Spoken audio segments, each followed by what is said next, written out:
Hi, guys, welcome back. Sometimes we wake up on the right side of the bed, and sometimes we wake up on the wrong side of the bed. Today's YouTuber is Jara, and Jara in this video is going to be showing us how she walks away the pounds, because today Jara woke up on the right side of the bed. But in just a minute, we're going to see what happens when Jara wakes up on the other side. I hope you enjoy. You guys, sometimes when I'm out here taking my walk and I bring you guys along with me, I like to talk sometimes. I like being outdoors. I like being in nature as much as I possibly can. I always have liked that, being outside. I was one of those kids, that played outside all the time back in the day. I grew up in the late 70s, 80s. So we played. And I've always liked being outside, but as I grew older, I just didn't do it as much. But I'm revisiting kind of like my childhood in a way, if that makes any sense. Yes, and if you're struggling with dieting and you're thinking about starting another diet and exercise routine, that means that every single diet and exercise routine you've ever done, you've quit at. I think the key is exactly what Jara just hit on. If we can revert back to the days of our childhood, our youth, when we used to walk to school every day, we used to play and run at recess every day, and remember those hot water fountains we used to drink out of? And we loved it. I'm even a fan of drinking out of the hose, or at least I used to be. If you liked hose water too, let me know down in the comments.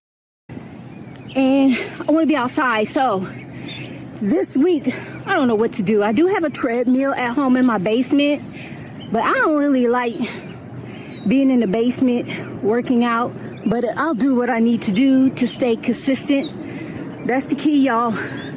Let's stay consistent. So I'm going to get off the camera now and really go for the burn here. It's hard for me to do that and record at the same time. I want to thank you for joining me. So, of course, I want you guys to visit Jara and subscribe to her channel, but I need your guys' help. We just saw Jara on a positive day. Heck, we all have those, right?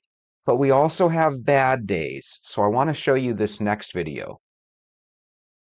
Good morning, guys. I wanted to record myself taking a walk this morning.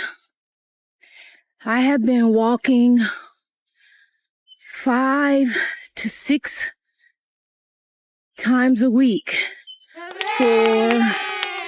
this is my 5th week right now, guys. And I'm kind of like on a weight loss journey, and I've lost 2 pounds. So in 4 weeks, I've only lost 2 pounds. Today is a Wednesday, okay? And it's my first day of feeling, I'm not confident. Discouraged is the word. I feel like I should lose more weight than 2 pounds in 4 weeks. The results aren't coming quick enough for me. So today is the first day in 5 weeks where I feel like, forget it, man. Like, F it. I'm so glad I found this video. Every one of you that's ever started a walking routine will probably get to this point where you say, my goodness, I've been walking for 5 or 6 weeks, but you know how our mind naturally exaggerates. We'll equate that to walking 3 months, right? It's been 5 or 6 weeks. Most people lose zilch in their first 45 days or so. But something magical starts to happen from day 45 or 60 on. But so many people quit right when they're about to start losing weight. You have to promise yourself to give walking 90 days. And to do that, you want to walk consecutively for 15 to 21 days so it becomes entrenched in your daily routine. The walk must go on. Let's finish off this video. Like, I don't know why the weight is not coming off. I have cut out snacking. Like I used to snack a little bit at night while I watch TV before I go to sleep. I stopped doing that maybe about 2 weeks ago. So I don't know, y'all. I'm gonna just keep going. I've been walking about 2.5 miles every time I walk about 2.5 miles, mostly in the mornings. So I feel like the only type of result that I'm getting is sore knees and sore feet sometimes, like the pain, the discomfort that comes along with starting, walking. So yeah, everybody who watches this video, encourage me. Venters, I want you to do me a favor. Go to her channel and leave her a comment and tell her not to quit. Because unfortunately, these were the last 2 walking videos that she made. But here's the good news. It's not like these are 7 or 8 years old. She just did these about 2.5, 3 months ago. So what I want you guys to do is encourage her because she's actually on the right track. She's so close to losing weight. Your knees and your ankles do tend to hurt when you're new to walking, right? Because your body's trying to tell you to stop. But if you keep going, you're going to reach the promised land. I promise. So with that being said, will you guys please today for the first time, join me on a walk? Go get your shoes. Let's go for a walk.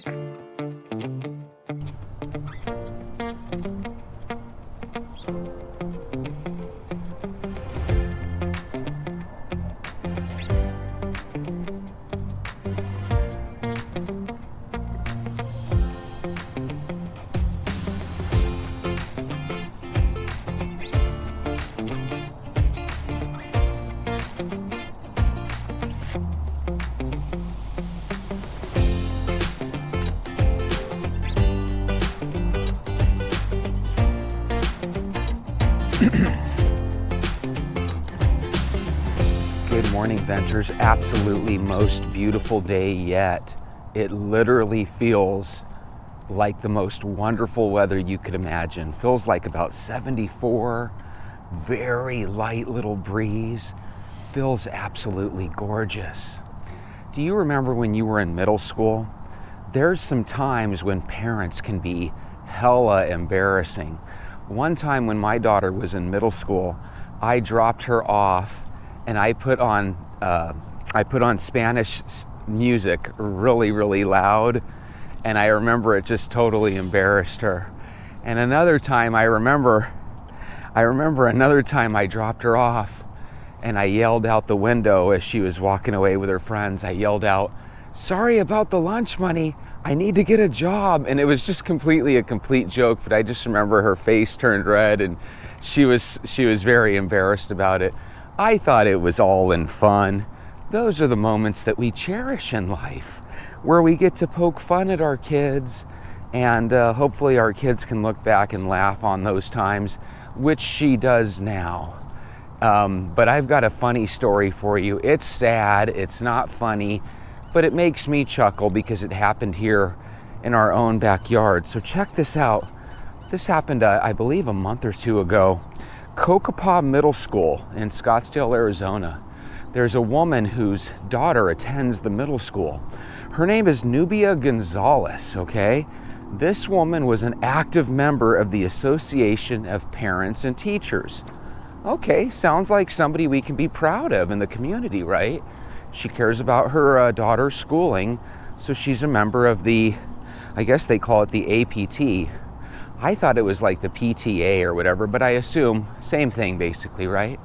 Anyway, check it out.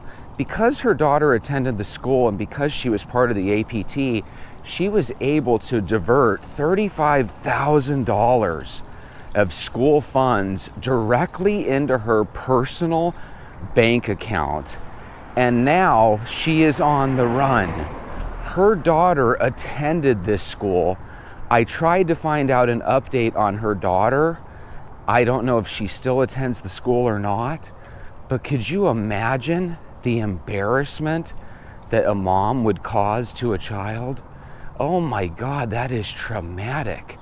So in case you're just listening to my words, there's a mom, a middle school student in Kokopah Middle School, a mother of a daughter that attends the school, stole and diverted $35,000 worth of school funds into her own personal bank account, gets caught and goes on the run. And from what I understand, she still hasn't been caught yet. Is that not the most embarrassing story ever? Yet totally juicy and totally fun. I wanted to share that with you a couple weeks ago, but I kept waking up in the morning and forgetting to share that story with you. So finally, kind of wrote it down on the old 1976 3x5 card. I thought that was crazy. Like I said, some of our parents go out of their way to embarrass their kids, but they usually don't do it in such a horrible way. I don't know what I would do if one of my family members stole from a school that I attended and it made the news. I can only imagine that if she's changed schools, which I'm guessing she probably has, I can only imagine she hopes that nobody finds out about her mom's past and brings it up. At the same time, if your mom has to go on the run and all of a sudden people, wonder how come you haven't seen your mom in months on end? Oh, my mom stole money from a school I attended. Oh my God, just horrible all around, but at the same time, pretty good story, don't you guys think? But anyway, I don't know if you guys remember, but I thought I had mentioned that there were gangsters in Chicago that were constantly used to kind of fighting against one another, right? A lot of communities where one neighborhood is fighting against another. Well, I had brought up the idea that now that we have all these gangsters coming in from outside of the country and they're taking over these city areas, right? Because of the mayors of Chicago and New York and different places, right? I was bringing up the idea that our gangs here usually aren't even close to as organized as some of these gangs from South America and, some of these gangs and people that are coming into the country illegally, right? And so I had the idea that eventually, if these gangs from South America start colliding against these gangs from, let's say, Chicago and stuff, I think the South American gangs and these gangs from, different parts of Mexico and stuff, the cartel-related gangs, I think they're going to take over the inner cities of places like Chicago, Philadelphia. But I couldn't prove it, right? And there's a chance I'd be wrong. But here's what I heard yesterday, and tell me if you guys heard this too, because this was kind of fascinating, and I felt like it really validated what I was speaking about, 3 or 4 months back. Apparently, there's a couple apartments in Aurora, Colorado, where the apartment itself has literally been taken over by Venezuelan gangs. And apparently, they've started extorting the tenants. And so tenants are literally left and right trying to escape from these apartment complexes. But here's the problem. These tenants were very low income, so it's not like they can just pick up and go. But apparently, the Venezuelan gangsters took over the apartment complex and then locked out the ownership.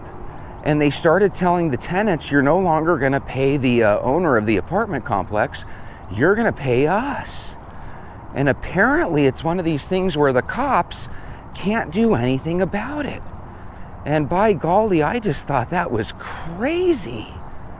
The problem with our gangs up here, okay, if you just look at it from the gang's point of view, they're so busy fighting one another that the videos that I watched were basically people in the neighborhood imploring the different gangs to combine powers, come together and fight against these Venezuelan gangsters that are coming up, that are highly organized. And the guy on the video was bringing up the idea that unless we equate, or unless our gangs get equal to those gangs and start combining forces, then it's game over. Because what they're going to do is they're going to divide and conquer our gangs. And it's just like I said, these cartel type people, when they come up, they do not play. You know, the way our traditional gangs work here in the US, from what I've been told my whole life, and I'm sure you guys have heard this too, you have somebody do a drive-by, or somebody shoots a gang member of your community, right?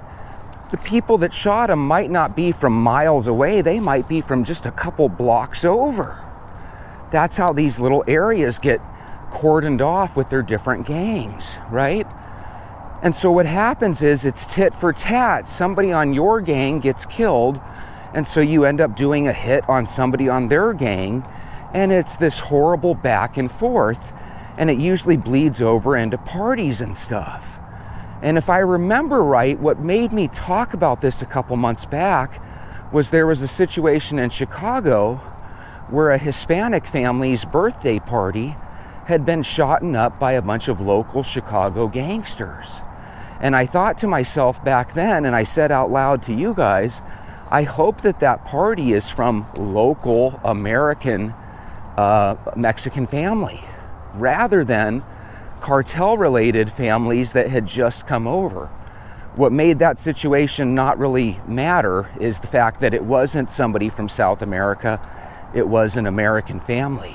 But I brought up the idea that if a local gangster in Chicago shoots one of these Venezuelan gangsters' family members, these Venezuelan gangsters don't mess around. They will take every member of your family and string them up over the overpass, so every time people have to go onto a freeway, they can see the remains of your family members. These are scary gangsters that are super organized and super funded. Whereas our gangsters, you know, they come across as, you know, not nearly as organized and definitely not nearly as funded. And so now we have this situation, just fast forward a couple months later, because again, in Chicago, it wasn't some gangster family that, you know, had their birthday party shot up and a little girl died. It was just a local family, so nothing major came of it. But in the future, we're going to start hearing reports, mark my words, of local gangs fighting with these South American gangs, and it is not going to be pretty for the local gangs. It's really not. So anyway, I never thought in a million years that I could go up to somebody in Colorado and say, do you realize that not one but two of your apartments have been taken over by Venezuelan gangsters, and there's absolutely nothing the police are going to do about that? If I mentioned that 10 years ago, people would say that's never going to happen, that's absolutely crazy, come up with a different goofy story. But guys, that's a true story. And I'm sure you guys have heard about this. We have situations in various cities around the country, these sanctuary cities, where the cities and where the city itself and all its resources have been overtaken by these migrants. Fascinating if you think about it, yet completely tragic. Could you imagine if you were too poor to move, and there's literally situations where there are gunshots being fired, but not in your traditional gangster way where you might hear a couple gunshots and then it's over. These are long-lasting shootouts that are happening. And it's not like this is happening in some horrible place around the world. This is happening in Aurora, Colorado. I mean, I've never been to Aurora, but I would imagine that a lot of people have visited Aurora from Arizona for different holidays and different times during the year. I don't even know if you want to visit a place like that anymore going forward. Please share your thoughts. Have you heard about this? Do you think our local gangsters are going to be able to get together and fight back? Or is it going to be the death of the American gang? I think what's going to happen is all the kingpins in Chicago and all the head rollers, I think they're going to be eliminated. And I think the gangs that we're used to seeing in these inner cities, I think they're going to be regulated to middlemen that get lucky if they're able to work with the current South American gangs. I'm telling you, I think the whole landscape of what a gangster is going to change in the upcoming future. And I don't think we're going to see the same level of back and forth like we do now. Another thing is, it seems to me like these Venezuelan gangs, they don't necessarily stay in their neighborhoods. You know, usually when you have a hood versus hood type situation, usually it just kind of stays in the bad part of town, right? But from what it looks like, these Venezuelans have no problem literally breaking into your apartment, and the cops aren't going to do a thing about it. That is tragic. Sometimes stories are so sad that they're comical. And today's final story that I want to share with you is one of Denise Prudhomme. We live in a world today that's so social with all these social media sites that we've become really antisocial as human beings, right? Imagine Denise Prudhomme goes to work last Friday at Wells Fargo Bank in Arizona. She clocks in and then goes to her cubicle to start her day. Then imagine not one, not two, not three, but 4 days later, staff start smelling a foul odor. They walk around the cubicles and they come to find Denise Prudhomme's body slumped over her desk, dead. And that's the state of the world that we live in today.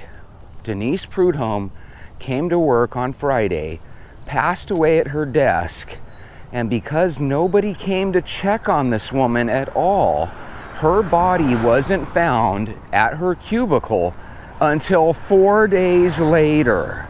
Is that crazy or what? And yes, as gross as it sounds, people were complaining of a foul odor, and they just assumed that it was part of the bathroom, toilet system of the building. Now you might say, well, wait a minute, it's not all on Wells Fargo. Weren't there co-workers and stuff that would know something was up? Apparently this is one of those offices where, quite a few members of the staff were working from home consistently.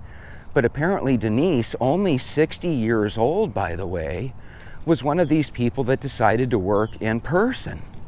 Now the reason I like to bring up loneliness in this world is because think about this. Even if Denise Prudhomme's co-workers didn't discover her body for 4 days, which is awful, I think another awful thing is that her friends and family didn't report her missing. Why? Well, quite easily. We live in this world where people don't talk to their parents on the daily. People don't talk to their kids on the daily. We also live in a world where there's a lot more people that are growing up single and they don't necessarily have kids. So there's no one that necessarily notices when you're missing. So put yourself in Denise's shoes. For all I know, she was sitting at her desk starting to have breathing problems and was, in a bad shape and couldn't even ask for help. Now this could have been one of those aneurysms or something where she just died instantly. They don't know. Supposedly they're checking on that. What I think is interesting is we have talked a little bit in the past about fentanyl. And one of the things that's scary about fentanyl is even if you come in contact with a tiniest little dot or little pebble or little grain of fentanyl, that can be lethal. Wouldn't it be awful if Denise Prudhomme caught a whiff of some sort of drug and passed away at her desk? Now, they didn't say there was any foul play. As a matter of fact, they don't think there was foul play. But even that in and of itself is kind of sad. Because I don't know about you, but I'd like to think that if a person was 60, that more than likely they've got plenty of life in them. But for whatever reason, Denise Prudhomme met her demise. Again, the cops don't think there's any foul play. I only bring up the fentanyl because wouldn't it be horrible if she came in contact with some minute piece of the drug and ended up perishing right there at her desk? The whole idea of somebody dying in your workplace, somebody perishing, and nobody finding her body for 4 days. And then just to know that for at least a couple of hours on that 4th day, and maybe even the 3rd day, to know that coworkers were starting to smell something foul. They think it's the bathroom, but in reality, it's their coworker.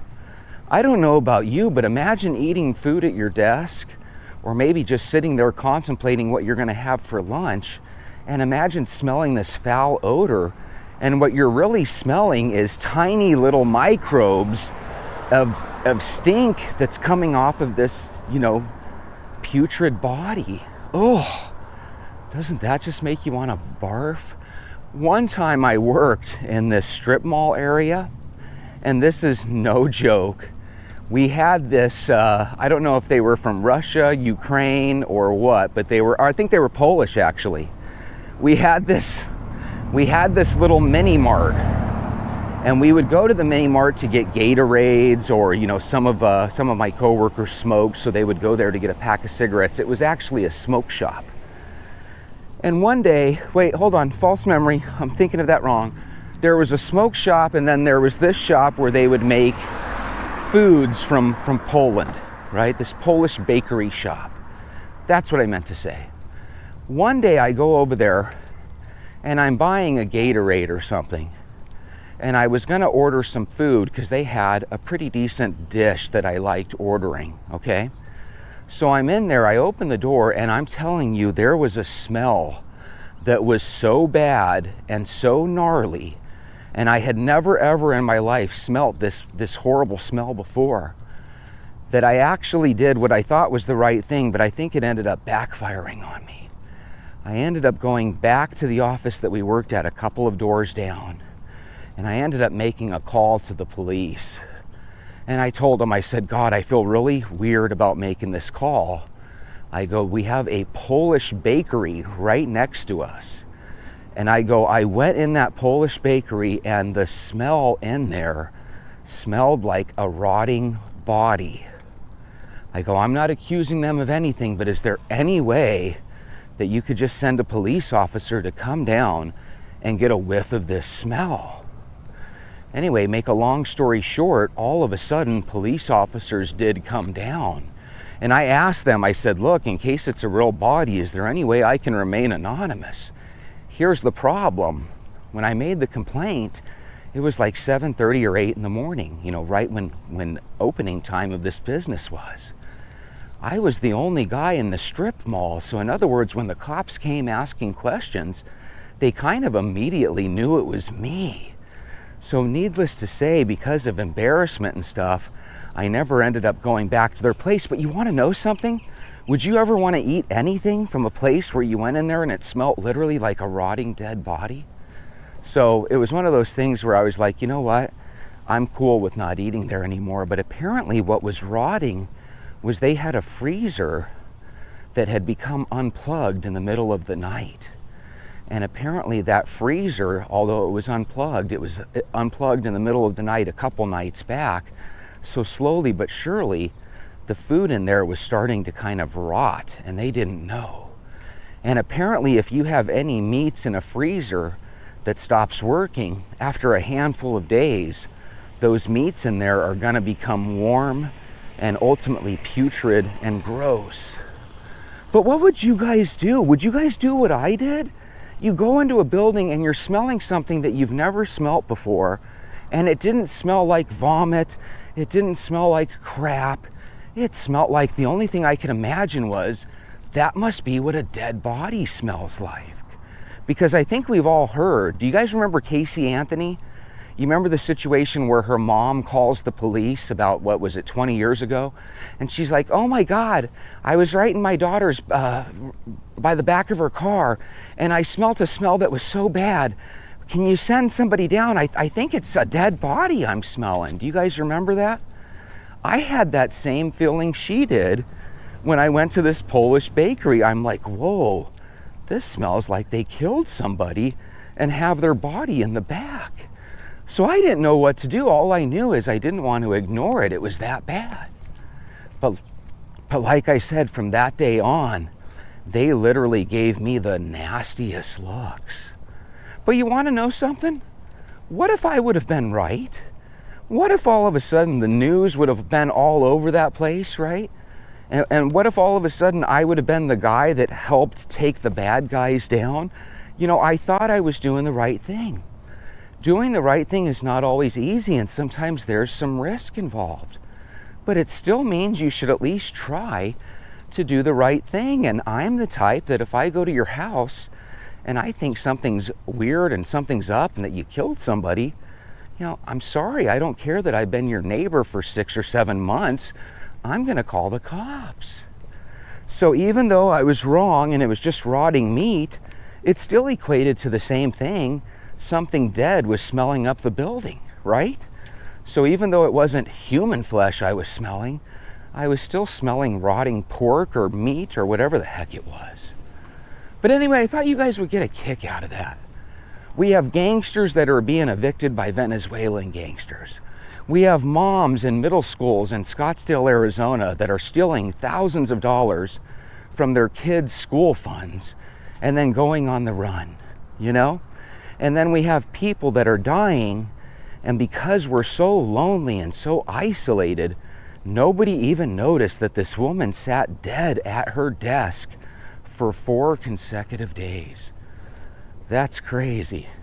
So with that being said, there's people like Denise Prudhomme all around this country who doesn't have very many family members and friends to keep track of them, to even notice when they haven't called for 4 or 5 days. This leads me back to what I always talk about. We are isolated from one another.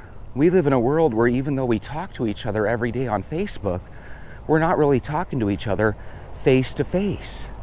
But we can change that, Venters. How do we do that? Pick up the phone, reconnect with old friends, call your family members, have lunch with them. But more importantly, keep walking, don't stop. Have a wonderful day. I'll see you later.